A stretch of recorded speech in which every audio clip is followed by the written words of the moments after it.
नमस्कार, मैं हूं श्रद्धा और आप देख रहे हैं जागरण बिजनेस का डेली शो सोना चांदी आज।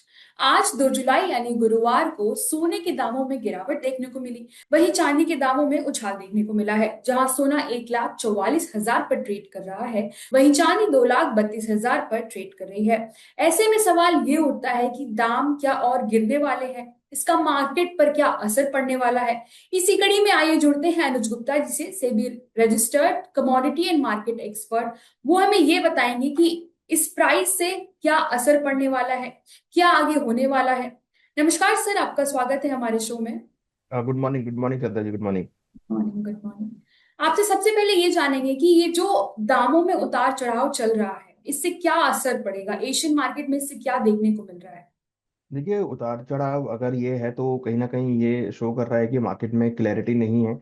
मार्केट में ट्रेंड अनक्लियर है, जिसकी वजह से हम एक उतार चढ़ाव आते हुए देख रहे हैं। जब भी ऐसी स्थिति होती है तो एक अनसर्टेनिटी वाला माहौल होता है। हमने देखा है कि पिछले एक हफ्ते में बहुत अनसर्टेनिटी इंटरनेशनल मार्केट में आती हुई दिखाई दी। वॉर हुई, देन उसके बाद उनकी दोहा में मीटिंग हुई, उसके बाद कल फेडरल रिजर्व के चेयरमैन की स्पीच भी हुई। तो बहुत अनसर्टेनिटी वाला माहौल जो है गोल्ड सिल्वर के लिए बन गया, जिसकी वजह से हमने पूरा एक उतार चढ़ाव मार्केट में आता हुआ देखा।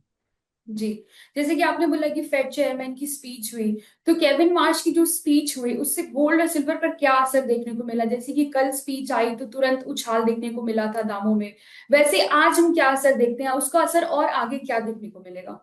देखिए, केविन वॉश की कल स्पीच थी, उसमें उन्होंने कोई भी स्टेटमेंट नहीं दिया इंटरेस्ट रेट को लेके। और कहीं ना कहीं हमने कल ये भी देखा कि उनकी स्पीच से ऐसा लग रहा था कि वो भी उतने एग्रेसिव नहीं है इंटरेस्ट रेट जी। इंक्रीज करने में, क्योंकि उनका कहना था कि वो अब यूएस के डेटा को वॉच करना चाहेंगे, यूएस के डेटा को देखेंगे।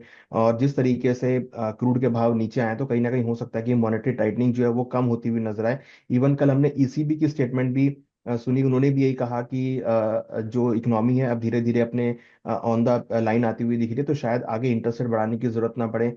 जो ग्रोथ है वो यहाँ पर आती हुई दिख रही है, क्रूड के भाव नीचे आ गए हैं।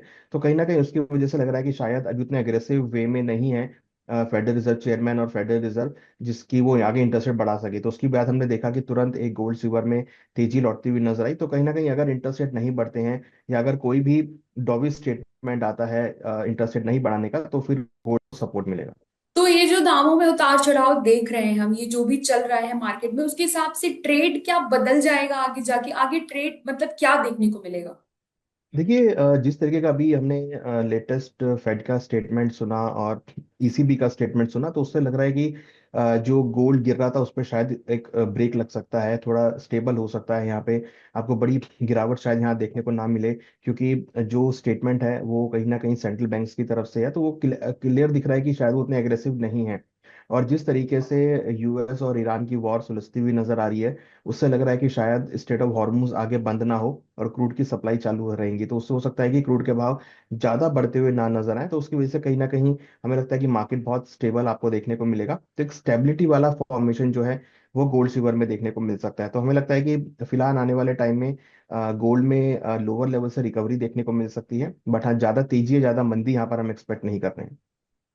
जी। और जैसा कि हम लोग जानते हैं कि आज अमेरिका में एनएफपी और जॉब का डेटा आने वाला है, तो इससे गोल्ड सिल्वर पे क्या प्रेशर पड़ने वाला है, गोल्ड सिल्वर पे क्या असर पड़ेगा, क्या आगे देखने को मिलेगा इससे?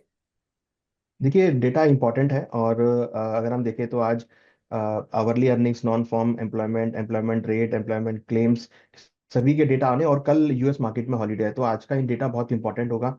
और लग रहा है कि ये डेटा जो है वो पॉजिटिव नोट पे आ सकता है, क्योंकि लग रहा है कि जिस तरीके से क्रूड के भाव नीचे आए हैं तो कहीं ना कहीं इकोनॉमी को उसका सपोर्ट मिल सकता है। तो हमें लगता है कि आज की जो डेटा आएंगे वो पॉजिटिव रहेंगे, और अगर ये डेटा पॉजिटिव आते हैं तो फिर आपको गोल्ड सिल्वर में सपोर्ट आता हुआ नजर आ सकता है। जी। और जैसे कि हमने देखा कि आज सोने के दाम नीचे गिरे हैं और चांदी के दाम में उछाल आया है, तो इस पे जो एमसीएक्स पे ट्रेडर्स हैं इससे रिलेटेड, उन पे उनको क्या करना चाहिए इससे? देखिए, हमें लगता है कि जिस तरीके के डेवलपमेंट्स हुए हैं फेड की तरफ से, नई चेयरमैन की स्टेटमेंट की तरफ से, तो बाय ऑन डिप्स की स्ट्रेटेजी रखना चाहिए। नीचे अगर प्राइस 1,43,000 के आसपास मिलते हैं तो वहां पे हमें लगता है कि एक अच्छा सपोर्ट जोन है, जो कि खरीदारी के लिए उपयुक्त रहेगा। तो 1,43,000 के आसपास खरीदारी का ट्रेंड देखना चाहिए। हमें लगता है कि ऊपर में 1,44,500 तक के लेवल देखे जा सकते हैं। इंटरनेशनली अगर हम बात करें तो गोल्ड का भाव करीबन 4,60 के आसपास चल रहा है, तो 4,020 के आसपास अगर भाव मिले तो खरीदारी का ट्रेड लेना चाहिए। ऊपर में लग रहा है कि 4,100 तक के लेवल आपको देखने को मिल सकते हैं। जी। और सर आज का सपोर्ट और रेजिस्टेंस लेवल क्या होगा? ट्रेडर्स को कहाँ स्टॉप लॉस लगाना चाहिए? देखिए, गोल्ड में स्ट्रॉन्ग सपोर्ट है 1,42,500 का। मुझे लगता है कि वो एक अच्छा सपोर्ट रहेगा जिसको मेंटेन होना चाहिए। रेजिस्टेंस ऊपर में 1,45,000 का रहेगा। सिल्वर में स्ट्रॉन्ग सपोर्ट 2,26,000 का रहेगा। और रेजिस्टेंस ऊपर में 2,34,000 का रहेगा। तो ये सपोर्ट रेजिस्टेंस यहाँ पे हो सकते हैं। जी। और सर क्या गोल्ड में फिर से बड़ी गिरावट देखने को मिल सकती है? देखिए, अभी नहीं लग रहा है क्योंकि जो फेड की कल मीटिंग हुई है उससे लग नहीं रहा है कि कोई बड़ी गिरावट आ सकती है, क्योंकि जो उनका स्टेटमेंट था उससे लग रहा था कि वो शायद हो सकता है कि पॉज होते हुए दिखाई दें, कोई ज्यादा एग्रेसिव इंटरेस्ट रेट इंक्रीज ना करें।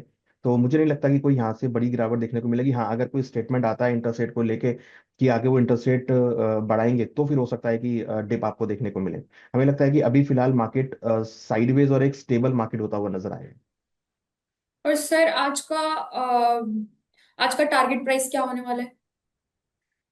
देखिए, हमें लगता है कि ऊपर में 1,44,500 तक गोल्ड में लेवल देखे जा सकते हैं, और सिल्वर में 2,33,000 से लेकर 2,34,000 तक के लेवल देखने को मिल सकते हैं। बिल्कुल। देखिए, अगर हम बात करें तो जिस तरीके के कल डेवलपमेंट्स हुए हैं फेडरल रिजर्व की तरफ से, तो उन्होंने क्लियर किया है कि वो अभी उतने एग्रेसिव नहीं है इंटरेस्ट रेट को बढ़ाने के लिए। तो उससे काफी हद तक मार्केट को सपोर्ट मिल सकता है। दूसरी तरफ अगर आप देखेंगे तो कहीं ना कहीं हमने मेटल्स के अंदर भी रिकवरी आते हुए देखी है। तो अगर सब चीजें सही होती हैं, इकोनॉमिक अगर डेवलपमेंट होता है, इंटरेस्ट रेट नहीं बढ़ते हैं, इकोनॉमिक अगर फ्लैट हो जाती है या अपने प्री वॉर लेवल पर आ जाते हैं, तो वहां पे आपको फिर ग्रोथ देखने को मिलेगी। और फिर जो हम डिमांड सप्लाई मिसमैच था वो यहाँ पे देखने को मिल सकते हैं। दूसरी तरफ सेंट्रल बैंक की खरीदारी यहाँ पर इंपॉर्टेंट होगी, वो यहाँ पे खरीदारी देखने को मिल सकते हैं। हमने रिसेंटली देखा है चाइना ने काफी हद तक गोल्ड बाय करते हुए नजर आए हैं, तो चाइनीज सेंट्रल बैंक की तरफ से सपोर्ट मिला है।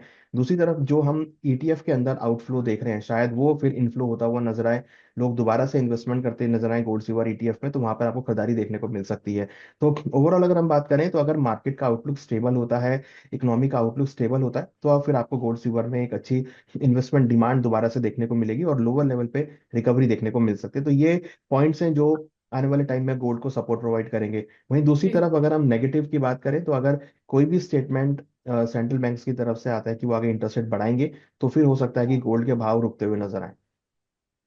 जी। और सर जैसे आपने बताया कि ईटीएफ के बारे में आपने बात की, तो वैसे अगर हम इन्वेस्टमेंट की बात करें कि जो लोग इन्वेस्ट गोल्ड में इन्वेस्ट करना चाहते हैं, उनके लिए फ्यूचर में प्राइस टारगेट क्या रहेगा? वो प्राइस किस हिसाब से अपना इंक्रीज कर सकते हैं और कैसे उनको इन्वेस्ट करना चाहिए?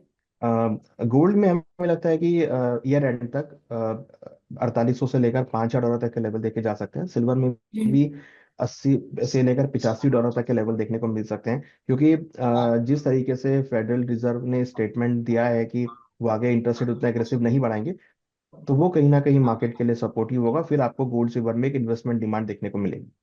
जी। और सर आखिरी सवाल आपसे हम ये लेना चाहेंगे कि आप निवेशकों को अपनी तरफ से क्या सलाह देना चाहते हैं इस बारे में?